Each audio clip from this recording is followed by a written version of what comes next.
Welcome to Life Without Limits. I'm your host, James Garcia. Thank you for joining us in another episode of our podcast.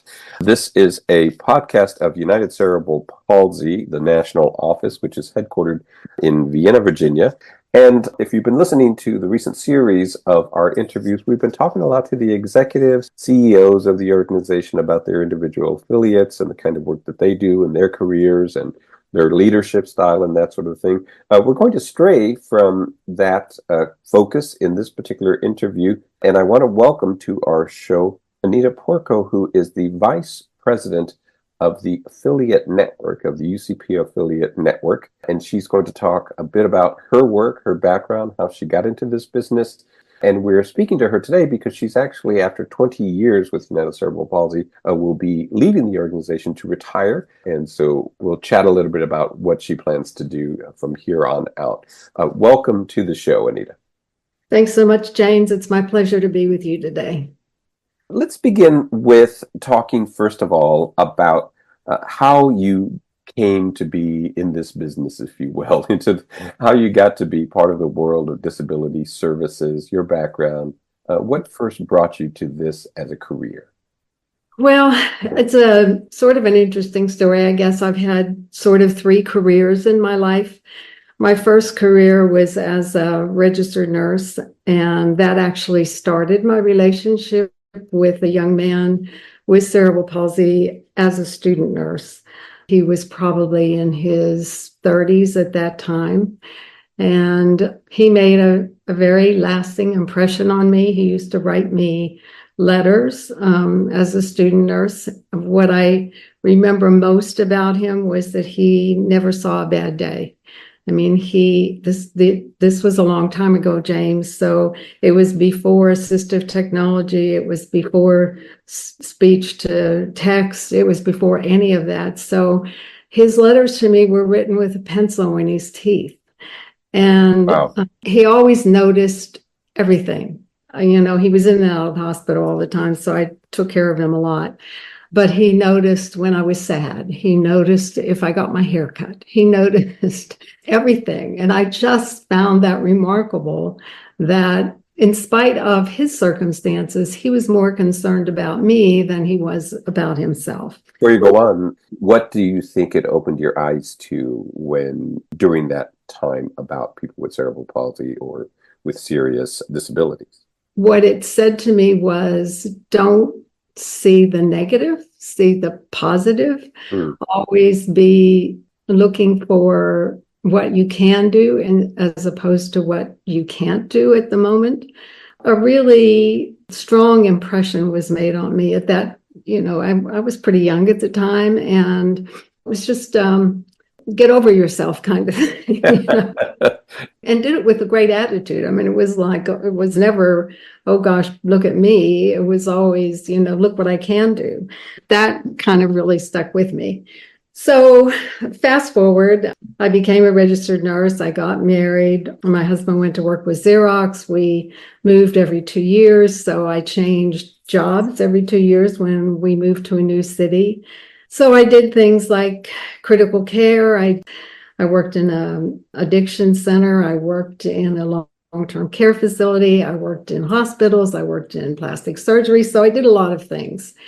But when we moved to Dallas, and that was in 1979, I went to work for a company that was doing temporary nursing and home care. Was this home care for people with disabilities or? It was home care, and then it was temporary staffing for hospitals and nursing homes and doctors' offices and things like that. So I was with one company, and I got recruited away by an attorney and his partner who were starting up a new organization in Dallas and asked me to go to work for them.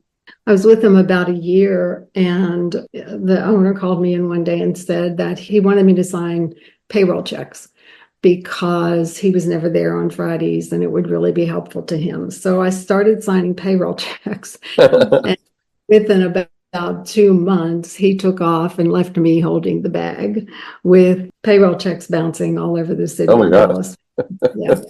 So that was a really tough time for me. I had never so much as had a a parking ticket, let alone be accused of Not paying knowingly. employees. So a lot of conversations with the DA's office here in Dallas, and people, wanting to get their money. Of course, they're prosecuting me. And my attorney at that time said to me, Anita, I think you ought to start your own business. So I said, "Yeah." That's interesting. It's interesting that your defense attorney is sort of saying, while we're at this, you should go into business. Go into business. And I said, well, I don't have any business experience. I have a lot of critical thinking skills from my nursing. He said, I really think you can do this. And you really didn't do anything knowingly wrong. And you need to show people that you did not do that. So my alternatives weren't a lot. It was a pretty scary time for me. And so I went ahead, and he made me do everything on my own. He made me do my incorporation. He made me file my papers with the state. He made me do everything. Okay. And it was all a teaching process. So I started my own business. It became quite successful, and nobody ever followed through on the prosecution. A lot of those people came back to work for me. I made sure we never bounced the check ever, ever, ever. And that business was home care, is that correct? It was home care. It was called Nurses Today. So then the business got successful. As it got successful, I was recognized in the community. I was invited into a class of Leadership Dallas, which they take 50 people from the community of different ages and put them through a program learning about the city. And I think every city has one of these. So I met some great people in that class, but it also taught me a lot about the city. But when I came out of that class, there were several nonprofits that came to me and asked me to sit on their board.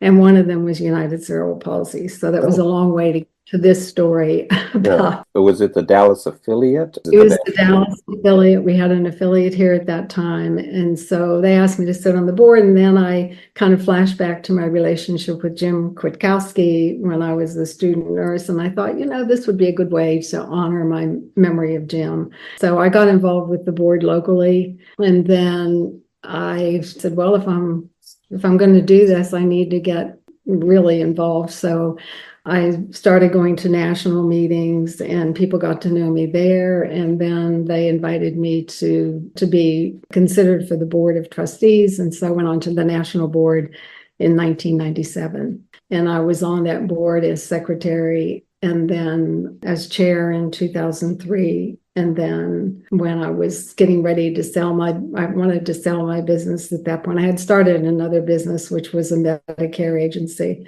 When I was talking about selling the business, they asked me what I was going to do if I sold it. And I said I wasn't sure. And they said, well, come to work for UCP. And I said, I can't move to DC. And they said, work from remotely and work with the affiliates. And so that's how it all happened. So you've always worked remote for them? Yes, always remote. Long before remote became a thing, right? It was a unique situation, but it worked out really well.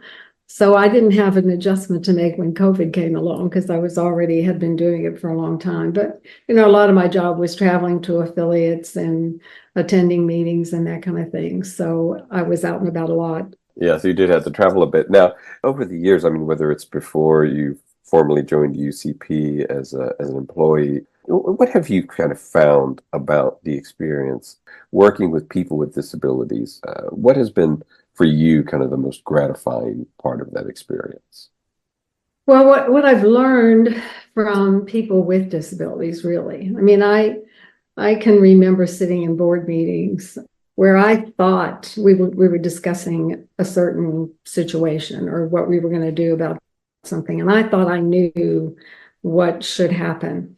Then I would sit back, and then all of a sudden someone with a disability would say they had something to say, and it always changed my mind. It was like, what was I thinking? So it really taught me to listen to people, and especially listen to people with disabilities, because they know a lot more about what they need and want than I do. And traveling with someone with a disability really opened my eyes to the issues that they face with their wheelchairs, One of the people on the board with me at the time was a paraplegic, and we used to travel together all the time, and she would make me put her on escalators in Las Vegas, and I'd be scared to death, but she'd say, no, we can do this. So never, you can't do it. It was always, we can do this. We can do this. So just traveling with somebody with a disability just opens your eyes to how difficult it really is for them and the many barriers that they face. So it just taught me a lot about being grateful, being aware of your circumstances, being aware of the people around you, being alert to helping individuals who aren't as able-bodied as you are to do some simple things. And it just really has always been a real joy for me to get to know those folks because they taught me so much about life. That was just the big thing for me, was just experiencing a little bit of what they experienced, on a daily basis, and how difficult things can be for them that I take for granted. Listening and experiencing, I have said for years that we make it very comfortable for people to ignore the disability population because sometimes they feel like if they just give money, that's all that's needed. They need some money. But it's really more than just supporting some organization with money. It's really about understanding how they integrate into society, how they want to be a part of the community, and all of the things that they can do. They can be great employees. They can be great friends. They can do so much. So we just need to not ignore what they can do. And I suppose this is something that I've discovered, and I've been involved in this world for far less time than you have.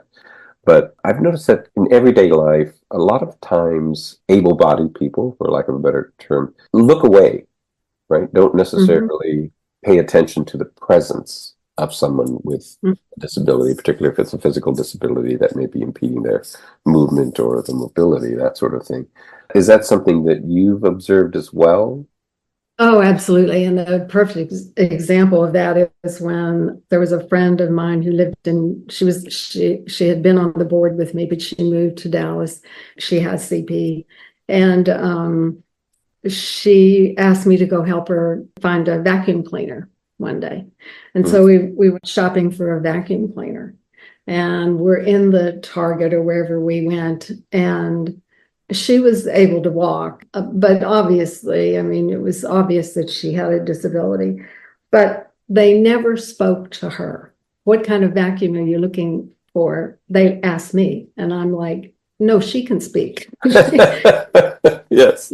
She knows what she wants. And I'm sure you've seen that too. Yes. When you were talking about sort of not seeing them, that's what happens. They tend not to want to see the person, so they'll speak to anybody around them thinking that they can get the answer from them instead of the person with the disability. So absolutely, that is a big issue, I think.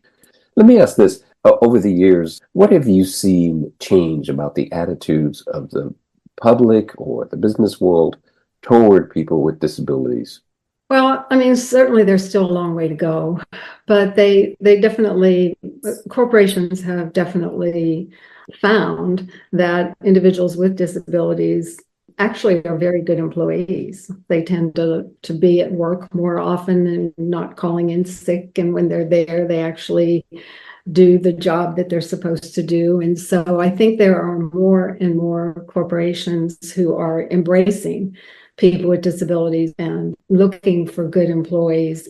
So I think that's one of the biggest things. And I think that society is more accepting of people with disabilities. I think right now with the Olympics going on and the Paralympics Games coming up, that's certainly a great reminder of what people with disability. I don't know about you, but when I saw the people with disabilities carrying that torch in the opening ceremonies, it was heartwarming and it was beautiful. And so I think that has changed a lot, because I think in the past that never would have happened, where they would not have been included because the tendency was to not make them that visible. So I think those things are the big things that I've seen, and how great that we're finally making some progress along those lines. What do you believe is sort of the role of organizations like United Cerebral Palsy or Anchor, or some of the other major organizations like the ARC, when we think about what their role is? Where do you see them having the most effect? Well, on a national level, of course, the policy and advocacy work is the biggest thing. I mean, UCP was very much at the forefront of the Americans with Disabilities Act, and is always leaning in on policies that would make the lives of individuals with disabilities much better. So I think that's the biggest thing. And I know Armando is doing a lot of work now with policymakers and trying to get that message out to them about what UCP is advocating for individuals with disabilities. So I think that's the biggest role that they play. And of course, it's different for various organizations. The United Cerebral Palsy, of course, has a wide range of disabilities that they serve. So it's not just cerebral palsy. And I think our task is to really let the general population know that we serve all individuals with various types of disabilities, including spinal cord injuries and head injuries and autism, et cetera. So it's an awareness situation, which UCP is trying very hard right now to, and has done for a long time, trying to let the general public know the wide array of services that are provided. And our affiliates are so unique because they're so different. Some are mainly advocacy, some provide children's services only, some provide adult services only, some do all of that, some do a lot with employment, some do a lot with assistive technology and equipment servicing for people with disabilities. So it's a wide range of services that are provided. So the messaging gets messed up sometimes because of our brand, but our brand is a very strong brand. So we definitely want to let people know that we have 75 years of history as United Cerebral Palsy. And so I think it's different for different organizations, but certainly UCP is very much involved with advocacy and the work that our affiliates do across the country. When it comes to how far we still have to go, one of the things that popped into my mind earlier was in the Case for Inclusion report, which of course is a project of Anchor and United Cerebral Palsy. In that report, one of the things that we cite is the fact that, at least in the latest report, that there are still 500,000 people in the country who are waiting for services, who are on wait list to receive the kind of services that many of our providers provide in terms of the support services. So a lot of people still don't have full access to services. Is that kind of one of the examples that you perhaps were thinking of when we talked about, like, we still have a long way to go? Right. So those waiting lists are, really unacceptable. I mean, and every time you get a call from a parent or a family member who is at their wit's end because they've tried everything to work through the system to find services and still can't find them. And you, as somebody who wants to help them, also don't know where to send them because there just is nothing available. And so that's the hardest thing. One thing I will say is that I've had grandparents call me sometimes and they'll say, my grandchild was just born and then they've diagnosed them after a year with cerebral palsy. And I'm just so worried about their future.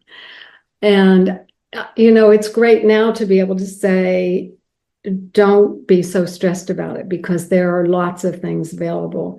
And if you get them into the right services early on, especially physical therapy, occupational therapy, those types of therapies, get a diagnosis, which is probably one of the hardest things to get.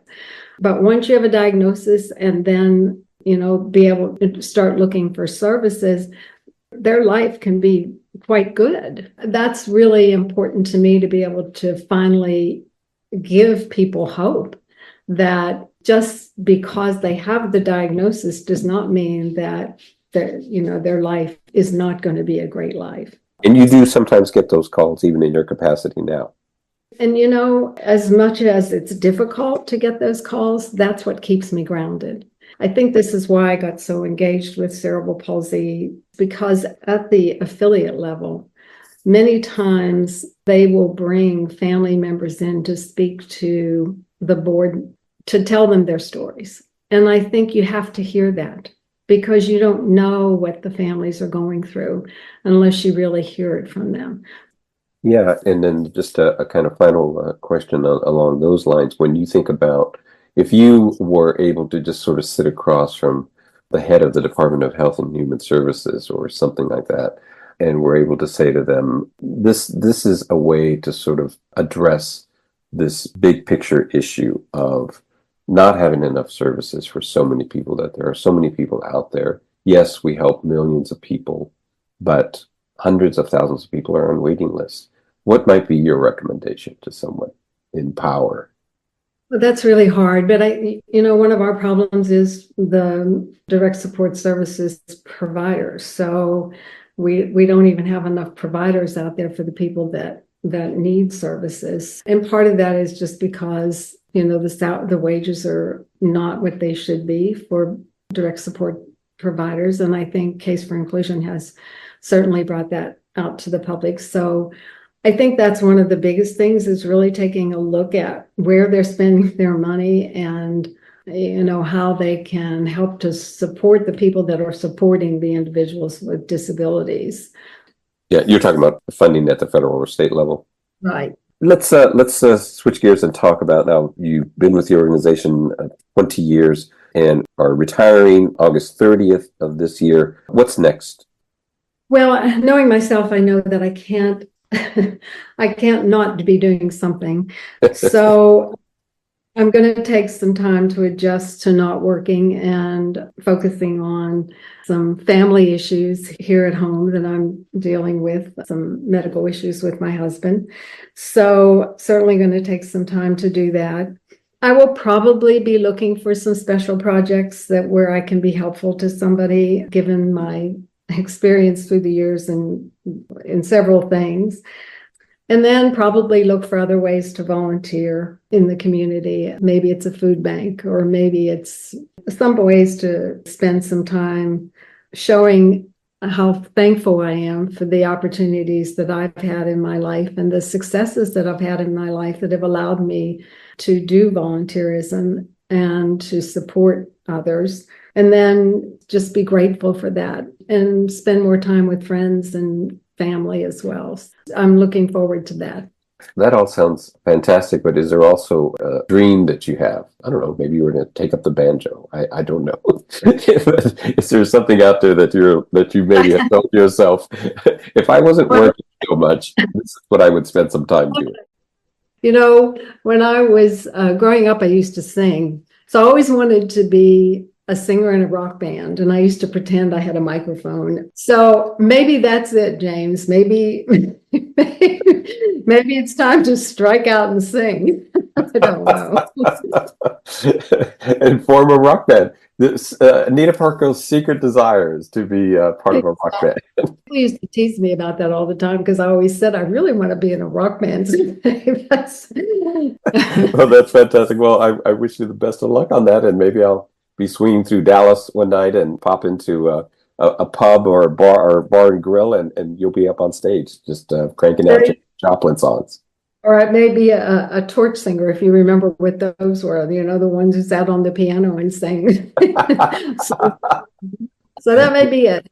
Well, Anita, thank you so much for taking some time to talk about your life and your work and what you're going to be doing in the future. Anita Porco is the Vice President of the affiliate network for United Cerebral Palsy, and she's retiring on August the 30th after 20 years on staff with the organization, but a long career in the field. Thank you, Anita, for spending some time with me, and best of luck in everything that you're going to be doing. Thanks so much, James. My pleasure.